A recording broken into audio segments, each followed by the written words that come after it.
Egunon, entzule guztieri? Eskerrik asko, benetan gaurkoan ere gurekin batera izateagatik. Jode, txori bat. Je veux redire que cela relève de l'écoterrorisme. Parte hartzeko dei egiten dizuegu. Animatu. C'est moi qui décide s'il faut se lever ou pas. Gobernutik jasotako mehatxu hori da. Politika onak, onelako gauzetarako balio du. Ez.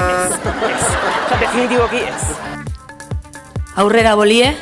Aujera EHZ eta ara egunon denei orgira 2024ko lehen Titau Irrati saioan. Titau Euskal Herria Zuzenean Festivalaren proiektu komunikatiboa da. Joan den urtean jadanik berdin entzun gintu zuen, zenbait irrati saio antolatu ginituen, baina gehiago EHZ-etako programazio kulturalean oinahitu ginen, eta oraingoan kontzientizatzeko eta usnartzeko zenbait gaien inguruko solasa eskaintzeko sedea dugu. Gaur berean Palestinaren sarraskiaz arituko gira zenbait gomitekin, eta emankizun hori eztabaida soko alantaldetik prestatua dizuegu. Ara, biztan hogeitarazten dugu EHZ-etak beratzera mugitzen dela urten, ekainaren 28, 29 eta 30 atxik data, eta guk hemen anartean segitzen dugu Titau emankizunarekin. Ara, beraz ejandakoa, Palestina aipatuko dugu egun, historiaren ikuspegia, Palestinara joandakoen bizipenak, militanteen errepresioa eta boikota badugu zer jaipa. Baina ez gira hortan adituak, eta gu ere egunero gaiaren inguruan ikasten nahi gira, eta hortako zenbait gomita prestatuak dizkizuegu eta orkestuko dizkizuet segidan lehenak. Hemen ditugu amikuseko irratitik zuzenean, Mimi Arbeletxe eta Loretsu Berguinan, egunon. Egunon. Ara, beraz, berdin bakotsak zuen burua orkesten algide guzue labur, eta pixkat kondatu nundik hor militatzen duzuen Palestinaren alde azken hilabeteetan, eta aitzinetik ere. Beaz, nik parte hartzen dut kolektibo batetan, muntatu dena dira zonbait hilabete garazi inguruan. Beaz, muntatu ginuen Palestinari sustenguz kolektibo bat, salatzeko pasatzen den gerla, galde egiteko bombardaketak gelditzia, eta salatzeko Palestinar populuak bizitzen duen errepresioa, haien eskubidean urraketa eta kolonizazioa, okupazio militarra ere aspalditik badena han. Eta behaz muntatu ginuen kolektibo bat, zenta hor ikusi sarraskia pasatzen ari den han, ez ginen egoiten alora deus egin gabe, eta beraz hasi gira elgarretaratze batzu antolatzen Donibane garazin, haste guziz. Untxa. Erakusteko, ez ginera ados pasatzen zenarekin. Untxa. Eta egunon Loretsu? Bai, egunon. Ni beste kolektibo batean da, baina irizpide berdinekin, azkenean elkartu ginen sarraskiak indartu, hastirelarik indartzen Palestinaren kontra, eta azkenean zen autonomoki jendean nahi zuena muitu eta erakutsi elkartasuna Palestinarei eta erresistentziari, eta behaz elkartu ginen, jakin behar da, ilegala zela dena garai hortan, eta entzatzen ginen zabaltzen, eta BDS eta kanpaina ere pixkat indartzen gure eskualdean, eta jadanik bazen BDS eta Siberu, baina bestenaz etzen besteik, eta gu ginen gehiago hori Lapurdi, Basenafar, jendena asketa bat. Untxa, horiek guziak oraintxe aipatuko ditugu beraz, zuekin eta beste gomita zenbaitekin. Gabirel Ezkurdia ukanen dugu telefonoan, eta Daia Jluset ikaslearen testigantza. Ara, beraz, egun pixkat kontestuaren sartzeko maiatzaren 22 gira, hastezkena, eta igandean zenbait militante atxilotu zituzten Ipar Euskal Herrian Olinpiar Suziria Baionara heltzean Palestinako banderak edatzeagatik. Eren egun, azkenean, Netanyahu atxilotzeko agindua emaiteko eskatu du nazioarteko zigor auzitegiko fiskalak, eta atzo Palestinaren sustenguz, Israelen suntsipen aldarrikatzeko eta munduan zehar errepresio gogorra pairatu duten ikasle mugimenduari elkartasuna erakusteko, akanpada bat antolatu zuen Baionako ikaslea bertzaleak gazte mugimenduak Etxeparen. Bada zer egan, hots, eta Palestinaren inguruan aktualitatea bete-betea da, baina jendartearengan eragiten dituen erreakzioen aipamenean sartu aintzin. Gabriel Ezkurdia politologo eta analista badugu telefonoan, eta harekin marko teorikoa plantatuko dugu historikotik gaur egungo egoera azaltzen saiatzeko. Gabirel, egunon? Bueno, arratsaldeon bai. Bai, egunon. Beraz, joan den urriaren zazpiko gertakarietatik geroz, Israel eta Palestinaren arteko gatazka aipamenen lehen lehora itzuli zen.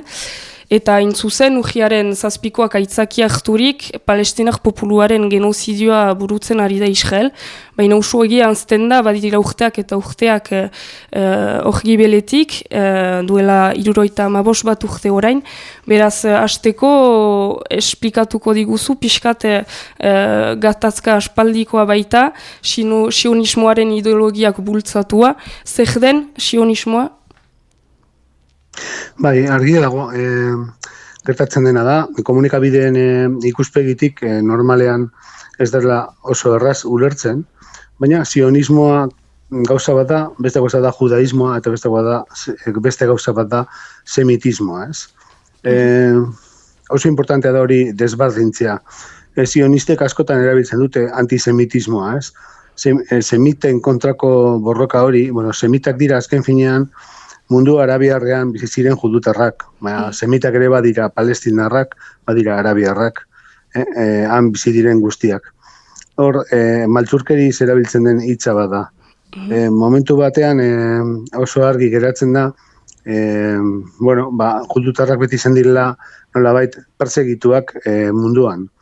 Tezagaitik, historikoki, judutarrak beraien erlijiogatik izan dutelako kriston gaitasuna, ez dakit nola esaten den frantsesez edo euskeraz ere, usura erabiltzeko, ez? Lapurketa edo nola baiteko interesa, ez?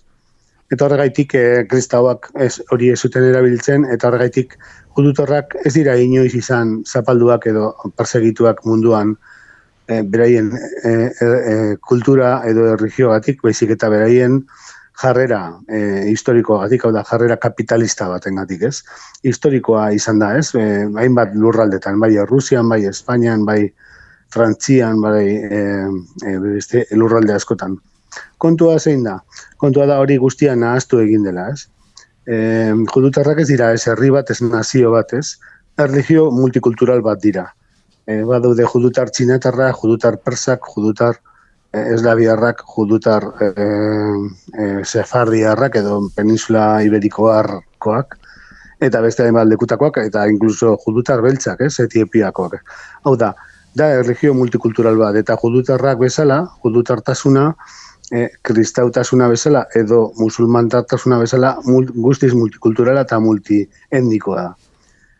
Gertatzen dena da, momentu batetik aurrera, judutar gizaki batzuk, planteatzen dutela, 19. mendean, nazionalismo guztien askunde horretan, Sabino Arana ere Euskal Herrian, edo beste hainbat nazionalista bezala, Katalunian, edo Alemanian, edo Italian, planteatzen dute judutarrak beti zapalduak izan direnez, herri bat direla, eta herri hori babestu behar dela, eta herritartasun horren jatorria Biblian dagoela, eta Bibliatik datozela, jangoikoak erabeki zuela judutarrak zirela,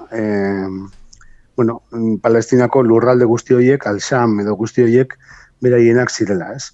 Orduan, promesa mesianiko horrengatik beti defendatu izan dute, haien lurralde hori naiz eta danak kanpokoak izan, beraiena zela, ez?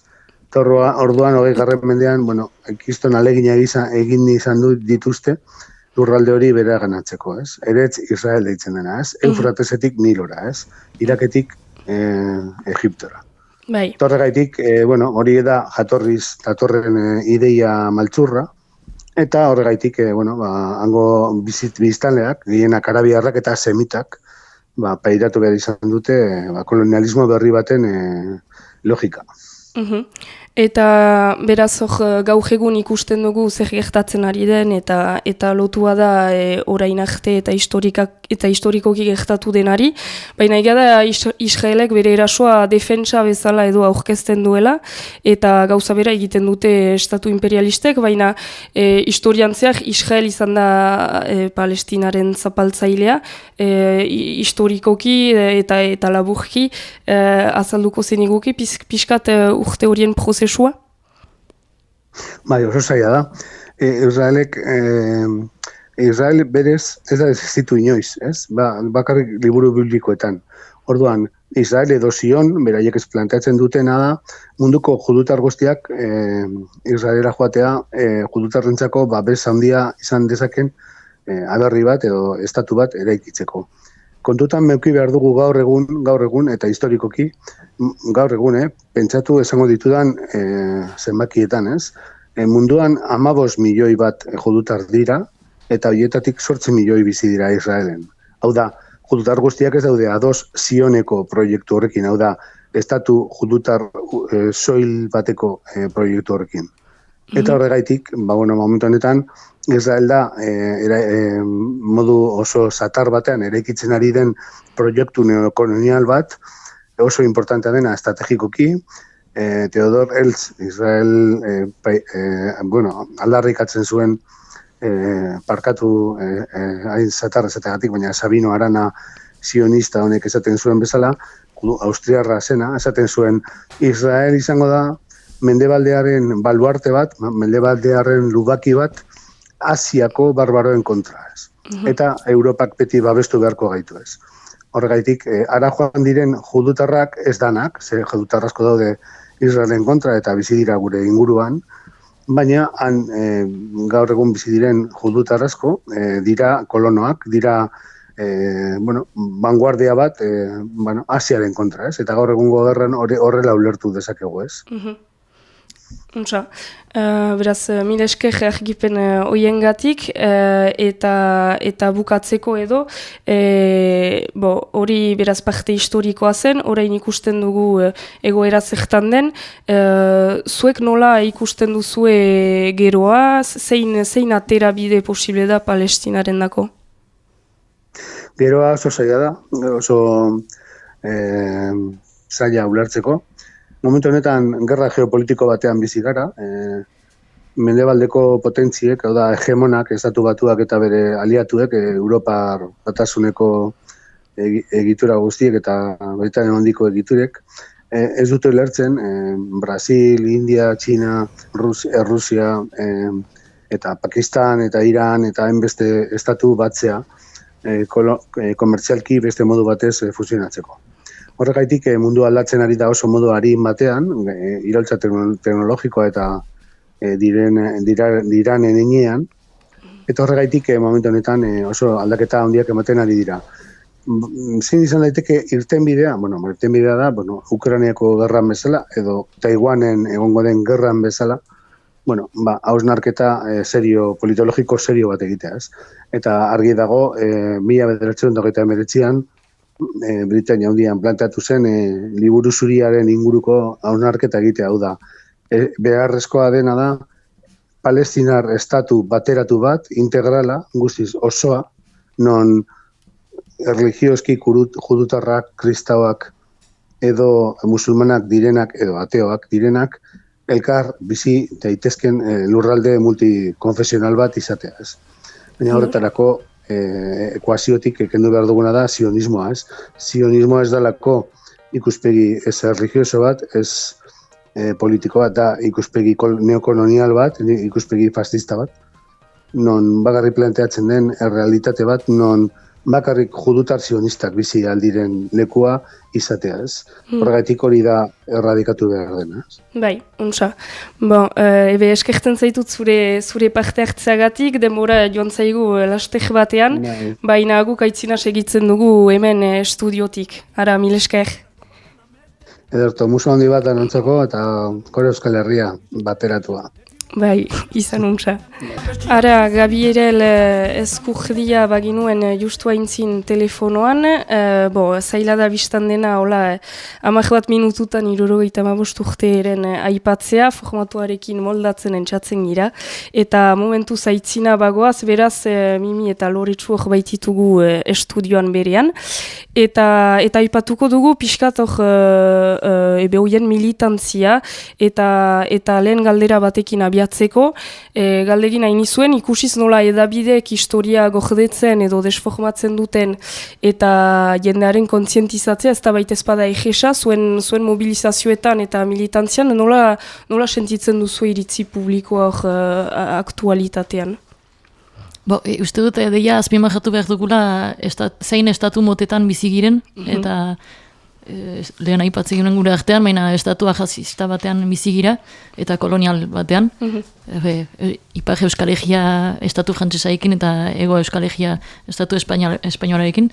Eta aipatzen ziena Gabirelek.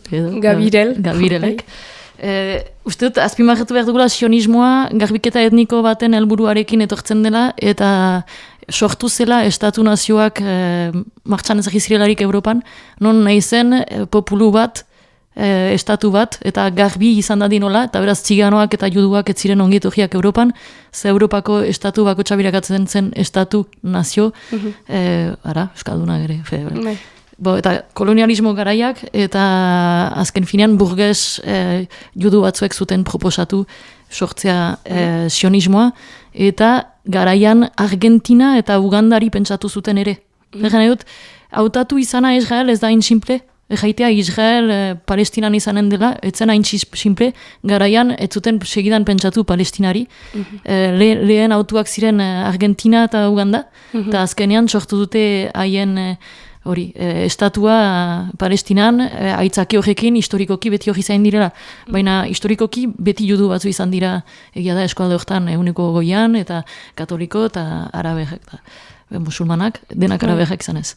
Eta, nahi nuen bekrik azpimarratu hori, zenta jendea ez da huartzen zer den, ez da huartzen ere zer denak berroita sortzigaren, berroita sortzigaren urtean gertatu dena. Juduak masakratuak izan dira Europan, eta frantses estatuak hainitz parte hartu du hortan, Vichy egiazkoa da, eta ez da bakrik erresistentzia izan frantses estatuan. Eta gero, etxeak izan dira, bukatu delari Bigarren Gerra Mundiala, etxeak izan dira Europak muga guziak eta estatu guziek etxi dituzte haien mugak juduei eta kanporatu dituzte Israelera. Israel etzen existitzen, sortu dute, Palestinara kanporatu dituzte, eta tratuak egin dira sionista eta tratuak egin dira Europak eta sionisten artean egortzeko Palestinara juduak, beraz, askiagigarria da nola indiren tratu horiek, eta Europa parte hartu du kolonialismo hortan, eta ez dute ikusteko bere kulparekin. Juduak masakratu ditu, baina gainera nahi ditu bere estatuetatik kanpo. Baina egia da azkenean kontatzen duzun historio hori ez dela iristen jendeari, eta zinez norbanakoaren interesetik heldu dela jakintza eta interes hori, eta azkenean hori nola senditzen duzu militantzian, hori agerikoa da berdin iritzi publikoan eta nolako ajera duzue, edo lortzen duzue, hasteko jendea mobilizatzen? Piskat megia jendea hitzen dako izautzen dugu piskatango gatazka, baina urgunetik eta esakonki eta badira zailtasunak posizionatzeko batzutan, eta dena. Me hor gertatzen denaren inguruan, egia urriaren zazpian gertatu denarekin, hartzen da, komunikabidetan egia aipatzen dutera hori abia puntu bat bezala. Eta behaz, amaz da hasi eta izan da gauza hori, baina ez dute sekulan aldi historiko hori aipatzen, eta jakin behar da, Loretsuko erraiten zuen bezala piskat, baina egia izan dela immigrazio bat aspalditik, hasi zena 1920an piskat, proiektu sionista horrekin, judu batzu Palestinara joan zirela, eta gerlarekin egia behaz azkartu zela immigrazio hori, eta jakin behar da, 1948an bazirera han gatazka batzu, eta immigrazioa iniz bazen, eta juduek nahi zuten haien estatua, behaz ONUk deliberatu zuen onartzia juduen dako estatu bat han, eta bainan hango egitarrek, palestinarek, eta ez ziren ados bortxazurekin, eta urte hortan sortu zen Israelko estatua. Eta izan zen gerla bat han, eta jakin behar da, gerla hortan palestinar hainitz kanporatuak izan zira haien egietatik. Bada aipatzen dutena Nakba den gauza hori, da Nakba egan nahi du katastrofea, eta en fait pasatu dena da Israeldar armadak edo antziren jendeak kanporatu dituzte, 750.000 palestinar haien egitik kanporatu dituzte, eta haien lujak berreskuratu dituzte. Eta azkenean hor da hola da sortu Israelko estatua. Ba, eta segitu du kolonialismo horrek ez du iduri, baina urtez urte deitzen dute Cisjordania dela estatu, jaiten dute badela estatu Israel eta Cisjordania beste parte bat, Gaza beste parte bat da, eta berez beharko zen babestua izan Cisjordania, baina negoziapenek egin dute azken finean betidanik armada palestinaja ere kontrolatzen duela Israeldeko armadak, checkpointak denetan eta zaitze, eta kolonoek Cisjordaniako lujak ere hartzen dituzte pixkanaka kolonizatzen dira, naiz eta berez palestinarentzat egon behar ziren, tratuak izan eta ezakitze, ez da martxan hori guzia, ze kolonizazioak segitu du beti. Eta exodoa izan hortik hasi dira errefusiatu kanpoak. Eta errefusiatu kanpoak baituzu inguruko egi guzietan, Palestina ez betea, eta Palestina barnean baituzu errefusiatu kanpoak denetan. Eta biziki birizia da, dentsitate handiko errefusiatu kanpoak dira, adibidez Balata da errefusiatu kanpo biziki importante bat, eta ezin dut egan orain zenbakiak ez ditut, baina impresionantea da zenbat pertsona hor bizi diren, eta intifada gehienak hortik hasten dira, ze azken finean direktuki bizi dituzte, egunero gertatzen da kolonoek hartzen dutela terreno gehiago. Bai, hori da, eta justuki hor aipatzen zinuen, eta iraunduela, eta zuk ikusi ahal izan duzu, hori, 2014an joan azira Palestinara, brigadista gisa, eskapenarekin, hilabete batez, hori da? Bai, hori da. Bai.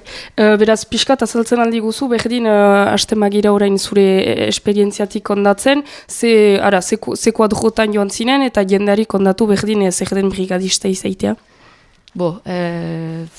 Autuz joan nintzen Palestinara nahi nuelako existentzialeku permanente baten bizipenak ikusi, eta azken finean bada desbentasun bat, egi bat nun zapaldua den, baina beti nahi duen bizi, eta segitzen du existentzian, 75 urte horietan, eta beraz hautatu nuen askapenarekin joaitea, brigadista izaitea da formakuntza batzu urtean zehar eta ikuspegi batzu transmititua, eta hori hautatzu zu hartzea edo ez, eta gero joaiten zira, talde bat joaiten da, harat joaiteko interesa duten artean elkartu ginen, eta gu lau ginen, urte desberdinetakoak eta 3 tipa eta mutiko bat, eta hori biziki interesgarri zen, zenta belaunaldi desberdinetakoak, eskualde desberdinetakoak, eta joaiten zira, egi elkarte, militante, eta jendeak ezautzera baituzu kontaktuak, eta bauzu xantza hori trukatzea direktuki bertakoekin, errefusiatu kanpoetan biziginen ere, eta gero jendean etxetan,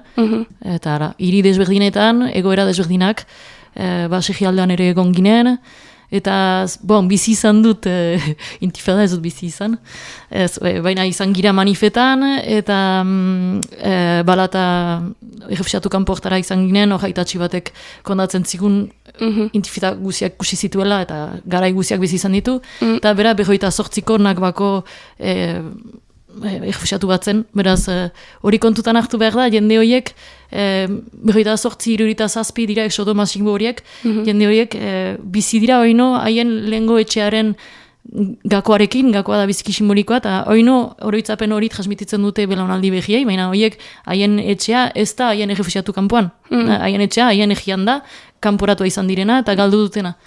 Eta gero agidak Betlehemen, egon gira, agidak kanpen, eta azkenian egoiten zira leku desberdinetan, eta egon gira ere jendean etxetan, eta horrek janai du, ez girela bakarrik egon FPLP-ko, denak mintzo dira amazetaz, kontutan hartu gabe existentzia taldea initz badela Palestinan, eta jende... Egitajen artean. Bai, eta jende... Joite mazira jende militanteaekin, ez dira bate, ez Hamas, ez Fatah, eta FPLP ere desagertzen nahi da, FPLP da ezkertiak direna. Horiek desagertzen nahi dira, eta jendea da gehiago, karrikara joaiten da, aldi oro kolonoak heldu direlarik eta kajik hola martxan da, bideak hartzen dituzte kolonoak eta instalatzen dira. Eta beraz, bide horietan, astean behin manifak ite dituzte bertakoek eta entxatzen dira, ekintza zuzenaekin alba dute edo bakri manifekin edo, entxatzen dira kolonoak kakinarazten, ahojak gehienetan, eta entxatzen dira kolonoak kakinarazten ez hor bizitzeko. Eta egunerokoa da, eta hoiek, Hamas partido politiko bat da, gobernatua, jana dut, hauteskundetan hautatua izan dena, palestinarrak hautatu dute, eta zertako Fatah aspalditik berak ditu negoziatu gauza guztiak, eta berak gut dena eman Israeli. Beraz, Ahmada palestinarrak laguntzen du Ahmada Israeldaja, beraz egesten ditu aferak, manifa horietan Ahmada Israeldaja biziki bortitza da, astero, kaka likidoa botatzen dute jendeei, nahi dut berezia da, errefusiatu kanpoetan aldi oro norbait atxilotzen dutela egiten dira eta zikintzen dute dena ezin bizia izaiteko errefusiatu kanpoa, beraz zikintzen dute kaka likido edo eriotzaren usaindun likido batekin, gero aste osoan usain horrekin egoiteko eta guk hori usaindu dugu. Eta biziki berezia da, teknikak denak ezakit, handa azken finean leku esperimental bat errepresiorako, eta hori argi da, hori guztia ekarriko da Europara egun batez, Israelek baditu puntako tresnak errepresiorako, eta ara, beraz, ahigarria da populu batek lortzen duela errestentzian segitzea, eta badira 10.000 talde, ez da Hamas errestente bakarra, eta hainitz egitak ez dira, bozkatu dute Hamas, hori da nenuen erajan, bozkatu dute Hamas entzat, zenta Fatak korrupzioa hainitz zuen, eta ez zuen sekulan deus infrastrukturarik sortu, eta Hamasek hartu dularik boterea, ospitaleak sortu ditu, eskolak, eta beraz korruptuak ziren ere, eta jendeak jaiten du korruptuak dira, baina gutxienez infrastruktura batzu sortu ditu, beraz segitzen da. Eta ara, beraz niego naiz FPRP eta Hamaseko jendeaekin ere, han zirelarik, edo zeinekin egoten zira manifan, gutxi dira, hori da janai dudana, gutxi dira orain jaiten dutena, modu bakarra Hamasen bidea da, ez da hori. Da, modu bakarra errestentzia da, eta atxemanen ditugu gure manerak. Eta errestentzia leku guzitan, zenta, badira, arkeologiaren debateak biziki bitxi da, baina Israelek nahi du frogatu aspalditek horkoak direla. Eta beraz, bere ganatu nahi dituzte, egitipi-tipi batzu, nun badiren egomatak garaiko aztarnak edo, eta beraz, hor ere badira gudu bitxiak. Ara, ari naiz detaileak emaiten, baina ikerleak ere denak dira zikinduak perspektiba horiekin eta frogatzen nahi batzuekin ahont faltsuak direna, eta hor egitarrek galtzen dituzte plaza horien erabilpenak, eta dena pixkanak agertatzen da dena hartzean dutela. Bai, andas. Mileske jasteko zure testigantzagatik, eta ejan duzu lehenago, iduri du biziki urjundela gertakari horiek, biziki urjunak zaizkigu batzutan, eta geografikoki edo ideologikoki, eta hemendik militatzea ere batzutan zaila da edo proiektatzea zertarako ari giren, zuek adibidez Mimi Garazin nola lotzen duzue jendea Palestinaren aldeko militantziari? Gure traktetan eta alde historiko hori pixkata saiatzen gira esplikatzen dugu mila bederatziun talarrogeita sortzitik Israel estatua sortu denetik, en fait, gobernamendu desberdinek beti entxatu utera direla edatzia nahi bauzu. Deia onuk bere partekatze plano hortan emaiten zuen lujaldeko euneko berroita amairua Israel darrei, eta usten zuen bakrik berroita zazpia Palestin darrei, eta pasatu den gerla horita gero, Israel darrek hartu dute euneko irurogei eta emezortzia.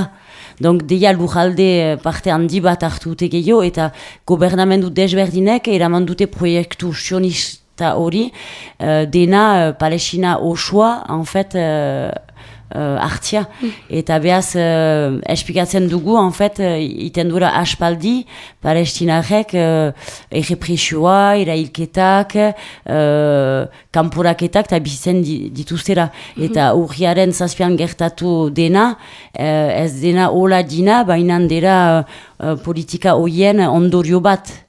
Eta behaz, Palestinaren eskubideak ez badira errespetatiak eta kolonizazioa ez bada gelditzen, okupazioa ez bada gelditzen, ez da erailketak badira egun guzizan, egoera ez da sekuran aldatuko eta bakia ez da sekuran ere gertatuko.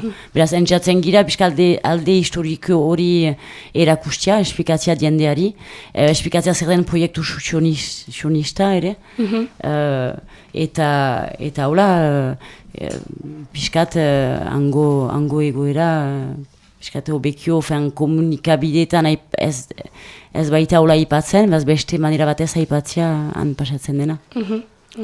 Esker.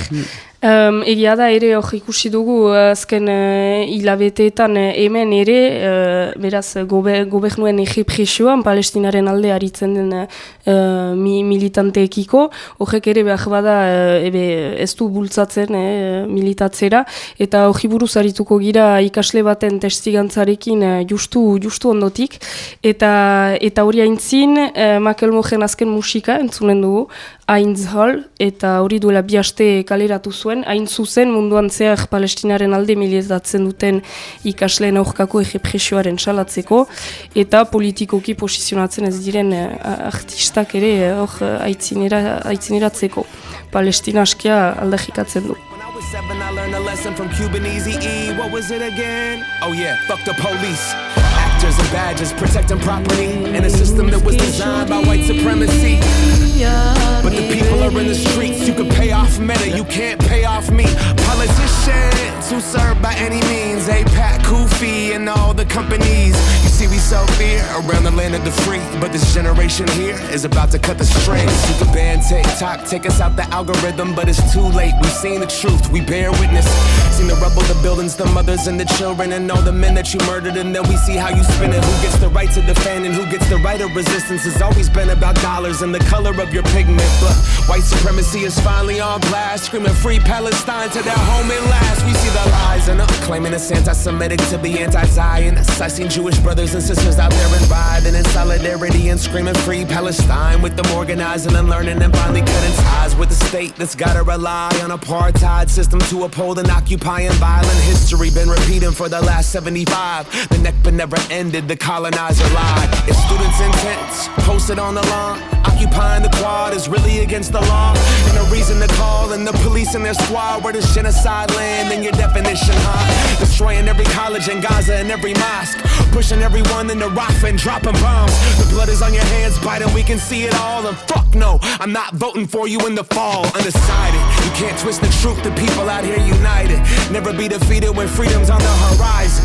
Yet the music industry's quiet, complicit in their platform of silence. Ara, hemen gira oraino ere amikuzeko irratetik Euskal Herrian zuzenean, militanteen errepresioaren inguruan mintzatuko gira orain, eta hortako Daia Ahluseten testigantza jasoko dugu. Daia zientzia politikoetan ikaslea da, Parisen, eta EHZ-etako laguntzailea bide batez. Duela 2 aste zenbait akampada antolatuak izan ziren, han, eta Palestinan gertatzen ari den genozidioaren salatzeko. Daiak ondatu digu, beraz, nolako prozesua izan zen, horren plantan jartzeko ikaslegoaren baitan. Zientziaporen inakzioaren aurrean, gertatzen ari zenarekiko, hainbat ikasle elkartu dira, zenta Zientziapok argiki kondenatu zuen Errusiaren inbasioa, argiki ere kondenatu zuen, eta izan zen minuta bat isiltasun urriaren 7an izan ziren atakeentzat, eta hori denek ahunt normala eta egokia atseman zuten, atik geroztik pasadenarekiko, mezurik ez, ikasle palestinarek sustengurik ez dira bate berrikusiak izan akordioak Israeldar Unibertsitatekin, eta beraz aldarrikapen horiekin hasi dira hainbat ekintzak eramanak zaiten, izan dira hainbat asamblada generala, non hainitz ikasle bildu diren, eta hainbat ekintza mota desberdin eramanak izan dira. Gaur egun zientzia politikoen egoitzara ezin da oraino ere sartu, eta kezkaturik dira ikasleak. Askatasun akademikoaren aldetik zinez urratze larriak izan dira, adibidez Gabriel Attal, Frantziako lehen ministroa, ginda Sciences Poko kontseilurat, izan da gobernuaren esku hartze bat eta errekuperazio politiko bat. Hori ere izan baita animaleko erokiri mediatiko bat, akusazio antisemita bizkilarriekin, inongo frogarik gabe, inozentzia presentzioa bortxatzaileen zat bai, baina pro-palestinaren zat ez da izan dira akusazio bizkilarriak ez direnak bat ere frogatuak eta egiak. Eta Sciences Poan ere lehen aldikoaz duela egun da 50 urte, beti izan dira mobilizazio, ekintza, blokatze, egina izan dena baino hainitzez luzeagoak, eta ez da sekulan polizia deitu. Hor polizia sartu da, bi aldiz, zientziapo barnean, egan nahi du ukan dutela zuzendariaren baimena. Beraz zinez, izan dira haintzina pausu biziki larriak errepresioaren aldetik. Maleroski izan diren ekintza guziak arren, zientziapok segitzen ditu bere partailitzak Israeldar unibertsitateekin nahiz eta argiki sustengatzen duten gertatzen ari dena. Eta beraz, bai aldarrikapen gehiener ez da erantzunik izan. Gaur egun, guk kurtsuak fini ditugu, baina hor duela azken bi hastetan bada polizia zientziapon egunero, azterketak pasatzeko bakarrik sartzen algira unibertsitatean konbokazio batekin, baina bestenaz, eta liburutegira joan nahi badugu, baina bestenaz ezin gira sartu unibertsitatean, polizia egunero hor da, beraz egoera ahonlarria da, izan da errepresio izigarri bortitz bat, eta Parisen beste unibertsitateetan eta segitzen dute mobilizazioak, baina Sciences Poan piskat itoa izan da mobilizazioa. Ara, mila esker daia zure testigantza helarazirik. Gu hemen aitzinagoaz eta errepresioaren inguruan segituko dugu zuekin, Mimi eta Loretsu. Azken hilabeteetan ikusi dugu nola gobernuek erantzuten zioten Palestinaren aldeko sustenguari, eta ikusi dugu guk Frantziaren menpe izan ez hemen ere. Atxajian elgarretaratzeak debekatuak izan ziren, eta azken asteetan ere, aipatu behi dugun bezala, ikasleak kanpadeetan bildu direlarik munduan gaindi, orokorkiago ere, horien sustengoa erakusteko, biziki erantzun bortitzak izan dituzte, bai instituzioen gandik eta indar polizialen gandik ere. Beraz, orokorrean bada ala ere joera hori militantziaren kriminalizatzeko, ze ikuspegi duzue horrekiko? Aski harrigarria da, ere zenta argiki urriaren zazpian pasatu denaren aintzinean denek kondenatu dituzte ekintza horiek, amazek dituzten ekintza horiek, izan arduradun politikoek edo komunikabideek, eta aldiz izan deraik Israelen erantzuna bombardaketekin, kritikak biziki xumeak izan dira eta sekulan ez dute Israel estatua kondenatu, alta gaur egun badira 35.000 hil baino gehiago, euneko beden 56 aurrak eta emaziak dira, masakre bada, eta iten du ezakitzu matira bete guai asidera bombardaketa hori eta gerra hori, eta gaur egun oraindik ez dute fermuki kondenatzen edo kritikatzen Israelek iten duena, eta hori aski harrigarria da.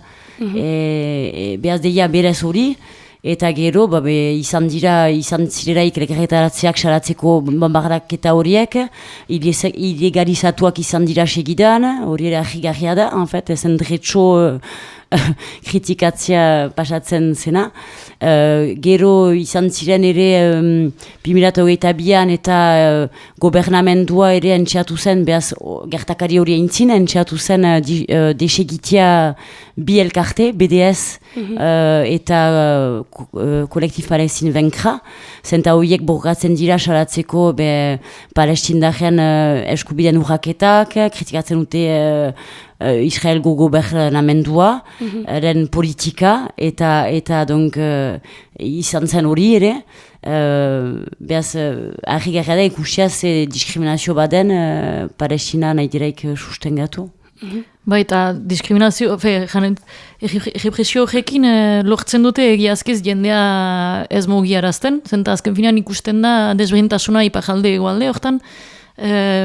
Guk hemen manifak iten ditugularik, gure eginen Baionan bat, eta ilegala zen, eta isunak ukan genituen, hainbat jendek, dozena bat pertsonak ukan dituzte isuna askilodiak, eta beraz, azken finean, iten duzu manifasume bat, eta deia bada, kasik polizia gehiago jende baino, eta gainera, minoria baten minoria zira altsatzen dena, zenta estatu ajunta jazista eta anti-arabe batean gira, hori jan behar da, azken finean lotua da jazismo bati, zenta beti gaiten da, nahasketa hori antisemita girela jaitea anti-sionismoa aipatzen delarik, edo gaiten delarik sionismoaren kontra girela, eta Israelen sehasken kontra, eta Israel estatua bera kolonialista dela gaiten dugularik.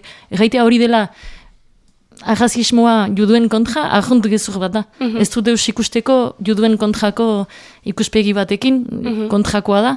Beraz, ahigarria da Frantzia nola ibiltzen den, baina egiazkiz ez da hain ahigarriaz, eta tratuak baditu Israelekin, eta badakigu nola diren hemengo enpresak ere, gero aipatuko da, baina hola da, Frantziak badu armamentu bat ere untsa saltzen duela han, eta trukeak badira Israelekin, Israelen segurtasun maila, segurtasun presneria hemen saldua da ere, eta martxan ezagia dira gure egiko etxetan ere, segurazki ez dakit zer etortzen den nondik, baina hasteko Frantziak eta Israelek baituzte tratu hainitz. Eta konparatzen baduzu estatu espainolari, edo simpleki Irlandak nahi zuen Palestina, nahi izan du Palestina errekonozitu, nahi dut badira estatu batzu, non onartzen diren manifak, eta ez dira ilegalak manifak estatu espainolean, adibidez. Baina eta gainera beste estatu batzuk gaiten dutena, estatu Palestina existitzen da. Eta gero hor hemen frantses estatua beste nivel batean da. Kolaborazio handi batean da. Bai, ikusten dugu ere denominazioan, Frantziak hautatzen duen denominazioan, batzutan aipatzen da konfliktua Hamas Israel bezala, eta orduan deusezatzen da Palestinaren historia gibeletik, antisemitismoaren izenean kriminalizatzen dira militanteak, nola erantzuten diozue hori militante gisa?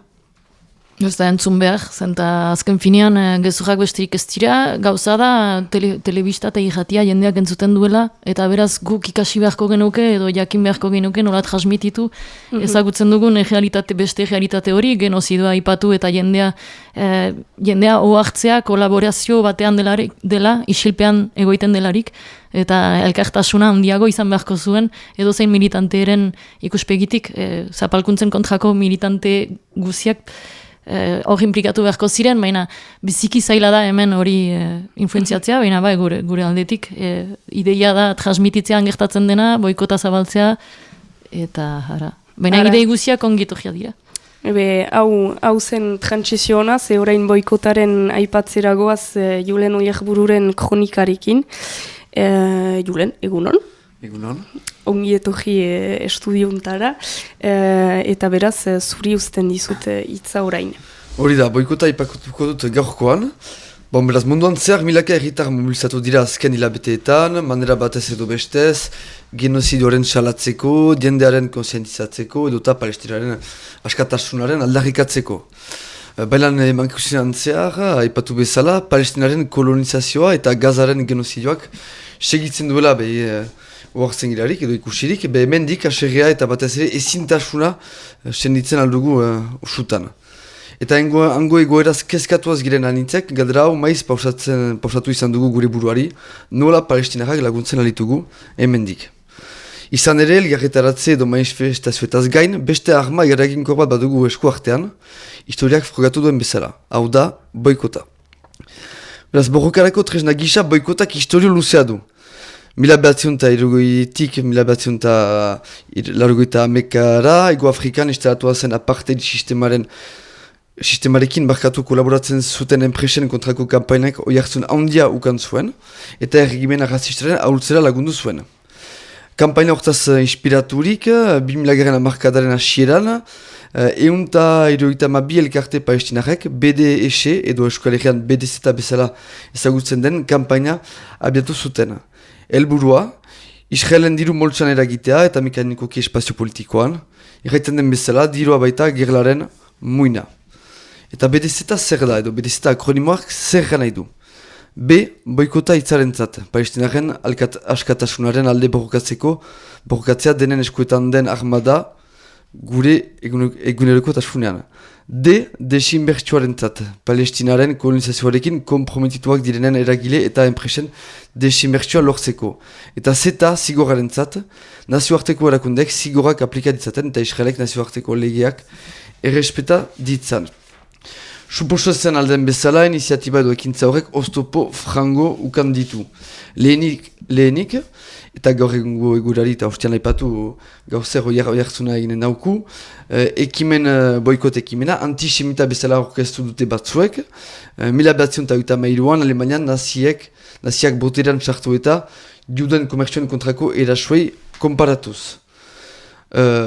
Akusazio horrek ez du ez buru ez bustanik, baina eta berriz errepikatu dugun bezala, antisionismoa Palestinaren zapalkuntza justifikatzen duen ideologia baten kontrako borroka baita.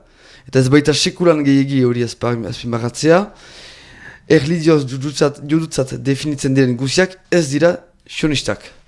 Bigarrenik, baino gehiagotan ere boikota iligaltzat bakatu jodute estatu batzuek. Baina horregatik, adibidez, giza eskubideen Europako auzitegiak Frantzia estatuak kondenatu zuen. Beraz, ala ere, oztopo, boikotak bere eragina erakutsi du, eta segitzen du erakusten, eta gure irrian hainiz dira gaur egun Israel estatuak Gazan daraman genozidioarekin komprometituak diren enpresak. Adibidez, AXA, Puma, SodaStream, CAF enpresa, Carrefour edo Coca-Cola. Euskal Herrian, adibidez, mobilizazio azkerrak izan dira CAF enpresaren aurka, edo baita ere Carrefour enpresaren kontra. Azken hilabeteetan, eta bidetan ere zabaldu zen, adibidez, Carrefour enpresak Israelgo armada ornitzen zuela. Eta supermerkatuetan ere oroak Palestinaren laborarieri espoliatutako lurretan landatuak diren barazki handana bat, atseman daitezke, baitu ze adibide batzu, ziek? Zer atsemaiten dugu kolonetan ekoiztu bat den... Bananak, berda? Bananak. Oliba, zerbait? Bai, datilak. Irandiak. Datilak ere, ez? Aguakateak. Hala. Beraz, azkenan boikotak badu eragina, adibidez hor, 2003 urte bukaeran Puma enpresak, Israelgo futbol taldea sponsorizatzen zuen, eta azkenan erabaki du ez gehiago sponsorizatzea, edo hor berriki, atzuko berria da hori, Nafarroako Unibertsitate Publikoak ere erabaki du, zitatzen dut, Palestinan gertatzen ari diren gizateriaren aurkako krimenak espizituki gaitzesten ez dituzten Israelgo erakunde eta unibertsitateekin harremanak moztea. Beraz bai, guk ere baitugu hemendik tresnak eragiteko, eta boikota ez da tresna individual bat, baizik eta kolektiboki eramaiten den borroka bat, eta segiaintzina. Ara, milesker Julen eta kronika hau bukaturik, emankizunaren bukatzera goaz orain. Zerbait gehitu nahi baduzue, itzaziek, boikotari buruz edo orokorkiago ere? Gehitzekorik deus? Boikota denek iten aldugura gure etxeetan, eta badela garaia itea. Ez dut gauzan dirik gehitzeko baina. Hori da, gero badira elgarretaratzeak ere iten dienak beti... Badira Maulen, Ibiako Euskoiz guziz merkatuan, goizeko ameketan, badira Baionan, Ibiako Guziz ere, merkatu denboran, eguerditan, eta irabetean behin, lehen osiraretan ere zazpietan, atxeko zazpietan, duniman egarazin. Biazuk biltzen aldera, eta gero bai boikota, sustut boikota, ere tresna bat. Eta okupazioak egiten direlarik joaitea hortarat, eta jena dut deja da, berdin du nork egiten duen, importanteena da zehen alde ari giren, eta Palestina egen alde imer dugula, eta behaz, hori, elkartasuna erakustea leku hietan. Ara, mil esker. Eta justuki aipatzen ginuen lehen informatzea eta pixkat historiaren ikuspegi hori lotzea. EHZ-etan justuki baliatzen gira biztan dena itzorduak helarazteko. EHZ-etan ez da bai da sokoan Palestinaren sahaskiari buruzko hitzaldi bat izanen da asteburuan berean igandez normalki, beraz hor itzorduari adi egon zaitezte. Eta ara, simpleki hor emankizuna bukatzera goan einean, eskertzen zaituztet Mimi eta Loretsu, barkatu, eskertzen ditut ere Gabirel eta Daia hoien hitza unatek ahirik, eta ara, ahberatzen izanen da aurtengo EHZ eta festivala, eta ejan bezala, ez da bai da sokoan duzue itzordua, informatzeko, kontzientizatzeko, amajnaka gai, izanen ditugu aipagai, ertzaintzaren teknologiaren erabilpena hiperzaintzarako, Julia Fernandez Zabaleta, 30. hamarkadako emaztea bertzale eta feminista nafartaja, euskal musika jaialdiak ere, zer eta nola eramaiten aldiren alternatibatik lantzeko, laborarien urte hasierako mobilizazioak, itzordua handuzue EHZ-etan ahberatzen. 5 aste besterik ez dira falta, eta nartean beste irrati saio bat eta hobi antolatuko ditugu titauen baitan. Beraz, hori ere adi egon. Ara, gomita luzatu adizuegu, besterik ez, esker beroak behiz ere, eta laste jarte. Bizi batek zenbat duen balio, gure ustez dakario, astez aste hilketa gehiago, ez dakit zer den, badakit norden.